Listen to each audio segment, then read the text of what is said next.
ये मेरे मेरे पापा और मेरी मम्मा ये करते होते थे इस तरह की, मतलब गरीबों को खाना देते थे। उनकी तरफ देख के मुझे भी फील आया है। अल्लाह पाक ने मुझे इतना नवाजा है कि मैं इनको मतलब खिलाऊं और इनको पिलाऊं, मतलब इनको सैरी कराऊं। मैं लोगों को कहना चाहूँगा जो जिन लोगों के घर चुगियों के करीब हैं वो भी दें और जो दूर हैं वो भी दें। उर्दू पॉइंट की वीडियोस देखने के लिए हमारा चैनल सब्सक्राइब कीजिए और बेल के आइकन पर क्लिक कीजिए ताकि आप हमारी तमाम आने वाली वीडियो से बाखबर रह सकें।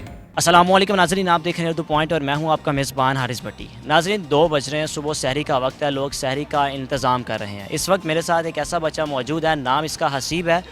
2 बजते ही अपनी वालिदा से तकरीबन 10 या 20 जितने लोग हो सके उन लोगों के लिए सहरी का खाना बनवा कर उनके साथ बैठ कर खाता है। उसके घर के सामने ही लोग जो झुग्गी में रहते हैं, जिनके पास खाने को नहीं है, जो हालात चल रहे हैं कि हर तरफ फाके की सूरत हाल है, जो बेचारे जो कारोबार दिहाड़ीदार लोग थे परेशान हैं। वो बच्चा इस 10 साल की उम्र में ही उसका जोश और उसका जज्बा और उसकी सखावत का अंदाज़ा लगा लें कि इस 10 साल की उम्र में ही वो उन लोगों में बैठ के खाना खा रहा है जिनको इस वक्त आपकी ज़रूरत है, जिनको इस वक्त हम सब की ज़रूरत है। आइए उस बच्चे से गुफ्तगू करते हैं।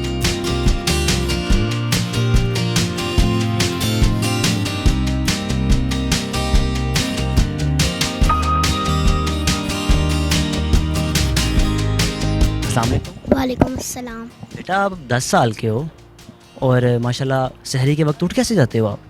मैं मम्मा को कह के सोता हूँ मुझे उठा देना कि मैंने 2 बजे उठना है और सामने हमारे गरीब लोग हैं, मैंने उनको सहरी देनी है, जाके बनवाता हूँ मम्मा से। और कुछ मेरे दोस्त भी हैं। तो ये कब से आप इनके पास आ रहे हो? ये यकम रमज़ान से आ रहा हूँ। खुद रोज़े रखते हो?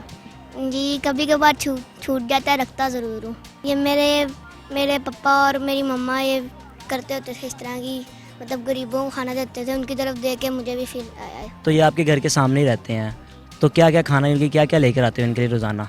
हम कभी प्याज अंडे ले आते हैं, कभी कोई सब्ज़ी बनी होती है वो ले आते हैं। इनके साथ मैं सहरी करके फिर अच्छी तरह तसल्ली दे के फिर मैं मुझे मेरे मम्मा पापा मुझे मना करते हैं, लेकिन मैं मास्क पहन के हाथ धो के जाता हूँ, आते जाते हाथ धोता हूँ। मैं 5 क्लास में हूँ। मैं अभी तो फ़िलहाल खाली ट्यूशन जा रहा हूँ, स्कूल बंद है। मैंने अपने पापा से बात की हुई है कि रमज़ान के बाद मैं इनको अपने दोस्तों को स्कूल लेके जाया करूँगा अपने साथ। अल्लाह पाक ने मुझे इतना नवाजा है कि मैं इनको मतलब खिलाऊँ और इनको पिलाऊँ, मतलब इनको सहरी कराऊँ। मुझे बहुत अच्छा लगता है कि मैं आ रहा हूँ, इनको सहरी दे रहा हूँ, साथ खा रहा हूँ।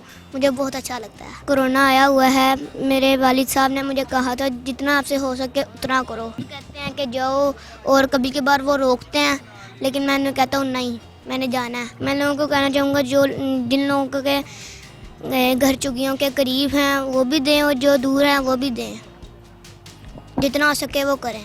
जी तो नाज़रीन, आपने मोहम्मद हसीब की गुफ्तगू सुनी और उनकी गुफ्तगू से आपने उनके जज्बे का अंदाज़ा लगा ही लिया होगा। ये उन लोगों के लिए मिसाल है कि जो इतना कुछ पास होने के बावजूद भी लोगों की इमदाद नहीं करते। अपने मेज़बान हारिस भट्टी को दीजिए इजाज़त। देखते रहिए उर्दू पॉइंट। अल्लाह हाफ़िज़।